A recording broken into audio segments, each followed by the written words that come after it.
एक और ओशो की कहानी बुद्ध की जिंदगी से। यह घटना बुद्ध की जिंदगी में हुआ। इस घटने से जो अंजाम हुआ, ये हम सबको सीखने लायक अंजाम मिलेगा। बुद्ध एक दिन रात को अपने मित्र, अपने भाई आनंद से कहते हैं कि कल सुबह थोड़ा जल्दी उठना पड़ेगा। हमको 3 गांव पार करके चौथे गांव में एक बहुत अमीर इंसान से मिलना है, जो हमें आगे जाने का रास्ता देने वाले हैं। आनंद के अगर आपको वर्णन करें तो आनंद इनके भाई है, पर शिष्य नहीं बने। वो ऑब्जर्व करना चाहते थे कि ये सच में निर्वाण प्राप्त किए हैं कि ये ढोंग कर रहे हैं। काफी समय बाद वो शिष्य बने, ये बात अलग है। ये शिष्य बनने के पहले की बात की कहानी है। बुद्ध सुबह सुबह वो आनंद को कहे कि चलो उठ के चलते हैं, और बुद्ध ज्यादा बातें नहीं करते। ये तो आपको भी अभी पता चल गया होगा, कम बातें करते, सुनते ज्यादा है।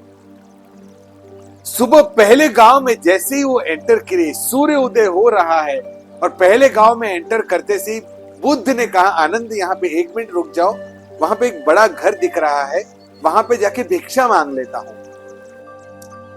भिक्षा मांगने के लिए बुद्ध वहां पर गए तो बाहर कोई झाड़ू लगा रहे हैं।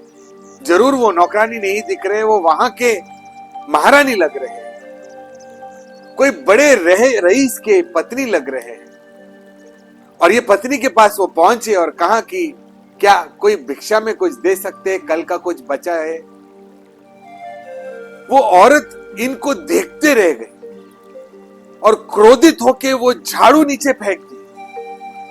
कहा, तुम जैसे भिखारी हमारा दिन खराब कर देते हैं, कोई काम नहीं है तुमको। यहां पे सूर्योदय नहीं हुआ कि आपने भीख मांगना शुरू कर दिया। आपको क्या लगता है हमारा चूल्हा जल चुका होगा?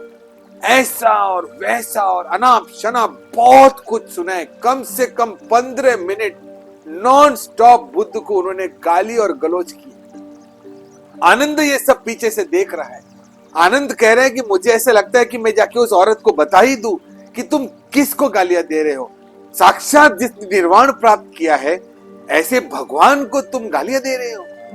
पर आनंद कुछ बोल नहीं सकते। मास्टर आगे खड़े हैं, मास्टर को पार करके शिष्य नहीं जा सकते।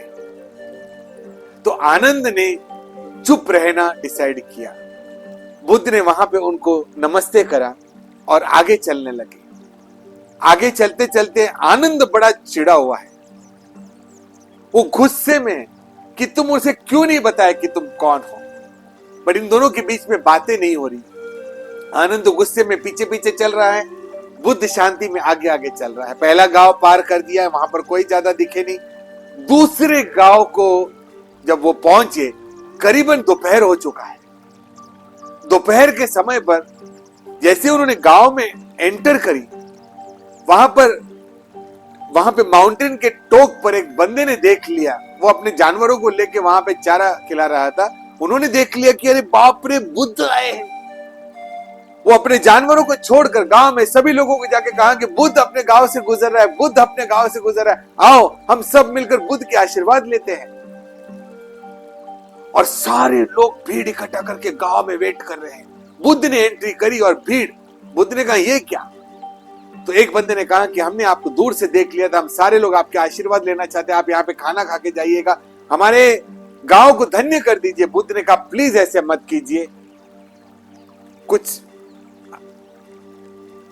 कारण के वजह से मैं लेट हो चुका हूं, मुझे मेरे फाइनल डेस्टिनेशन पहुंचते पहुंचते और लेट हो जाएगा, प्लीज मुझे आप यहां से छोड़ दीजिए। आपने जो फल फूल सब लाए हैं, ये मैं रिटर्न यहां से जाते टाइम लौटते वक्त आपसे ले लूंगा, प्लीज मुझे जाने दीजिए। अभी आनंद को भूख लगी। आनंद कह रहा है कि बुद्ध ने एक हाथ कोई फल उठा लिया तो मैं भी इस फल को उठा लूं। बुद्ध ने वहां पे उनसे माफी मांगी, आशीर्वाद दी और वहां से आगे चल पड़े। चलते चलते तीसरा गांव पार हो गया। सांझ आ गई, अब सूर्यास्त होने वाला था और करीबन तीसरे गांव पार करते से ही उस अमीर व्यक्ति के घर पर वो पहुंच गए। अमीर व्यक्ति के घर पर पहुंचे, अमीर व्यक्ति को उन्होंने नमस्ते किया, उन्होंने आशीर्वाद की, उन्होंने कहा थोड़े से पानी दे दीजिए, मैं अपना पैर धो लूंगा, हाथ थोड़ा धो लूंगा, मुंह पर थोड़ा पानी करूंगा। और ये करने के बाद उन्होंने कहा कि मुझे विश्राम करने के लिए एक कमरा दे दीजिए, मैं 5 मिनट थोड़ा सा विश्राम करके, मेडिटेशन करके मैं आपसे बात करना चाहता हूं। उन्होंने कहा जरूर भगवान, आप जैसे चाहे वैसे ही करें। बुद्ध कमरे में जाके बैठे, आनंद भी वो कमरे में जाके बैठे। बुद्ध की मेडिटेशन खत्म हो गई और बुद्ध ने जैसे आंखें खोला, आनंद ऐसे ऐसे ऐसे बिगड़े हुए सामने से चल रहा है। आनंद ने बुद्ध को बड़े गौर से देखा, बुद्ध हंसने लगे। बुद्ध ने कहा पूछो, पूछो क्या पूछना है। आनंद ने कहा तुमको कैसे पता मुझे तुमको कुछ पूछना है। बोला वो प्रश्न तो तुम सुबह से अपने साथ लेकर चल रहे हो, दोपहर में तो प्रश्न बढ़ गया होगा, पूछ ही लो अभी क्या है। आनंद ने कहा सही बताया तुमने, मैं तुमको पूछना चाहता हूं कि तुम क्या के बने हो, किस पत्थर के बने हो तुम। सुबह वो उस औरत ने आपको इतनी सारी गाली गलौज दी, आपने उफ भी नहीं कहा, आप वहां से चल पड़े। कोई बात नहीं, बुद्ध इंसान हो आप, आपने निर्वाण प्राप्त कर ली है। अरे दोपहर में तो कम से कम जब वो लोग आपकी इतनी तारीफ कर रहे थे, आपको फल फूल दे रहे थे, तभी भी आपने मना कर दिया। वहां पे कम से कम रुक जाते, तारीफों का मजा लेते, थोड़ा सा हम उनको आशीर्वाद एक्स्ट्रा दे देते। बुद्ध हंसे और कहा आनंदा, अब 3.5 साल आप मेरे साथ रहे, आपने मेरे साथ क्या सीखा। आज मैं आपको जिंदगी की पहले सीख दे देता हूं। आपको यह समझना बहुत जरूरी है कि सुबह वो औरत ने किसको गाली दी। बुद्ध को, हो सकता है बुद्ध मेरा नाम है, मुझे, इस भिखारी को दी।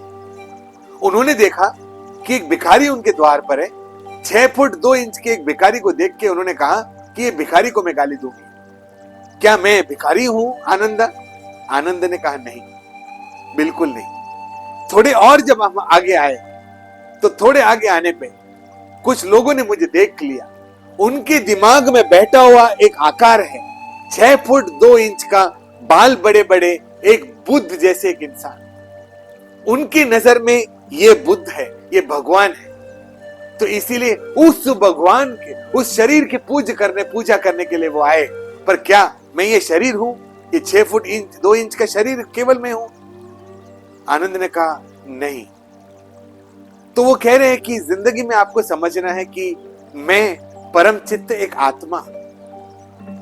ये शरीर से लोग मुझे जोड़ रहे हैं, कोई मुझे भिखारी के साथ जोड़ रहा है, कोई मुझे भिक्षु के साथ जोड़ रहा है, कोई मुझे एक ज्ञानी पुरुष के साथ जोड़ रहा है, तो कोई मुझे बुद्ध के साथ जोड़ रहा है। जिंदगी में आप आपके कार्य करते रहिए और आप इस शरीर से बाहर आ जाइए। बाहर से देखिएगा कि लोग इसे क्या पहचान रहे हैं, और इसे कहते हैं साक्षी रहना। आगे जाके संस्कृत में काफी सारे लेखन है इसके ऊपर। जिंदगी में साक्षी दृष्टा बनिए। लोग आपकी जो तारीफ कर रहे हैं वो आपकी नहीं है, इस शरीर का है, इस ओहदे का है, इस पद का है। आपको जो गालियां दे रहे हैं वो आपके डेजिग्नेशन का है, आपके बिहेवियर का है। आप इससे बहुत ऊंचे स्थान पर है। जिंदगी में अगर साक्षी रह के इस शरीर को अगर देखोगे तो आपको पता चलेगा ना गाली गलौज ना प्रशंसा आपके कोई काम का है। तो इतना ही लीडर्स को समझना है, जिंदगी में साक्षी दृष्टा मेंटेन कीजिए एंड कीप इट अप।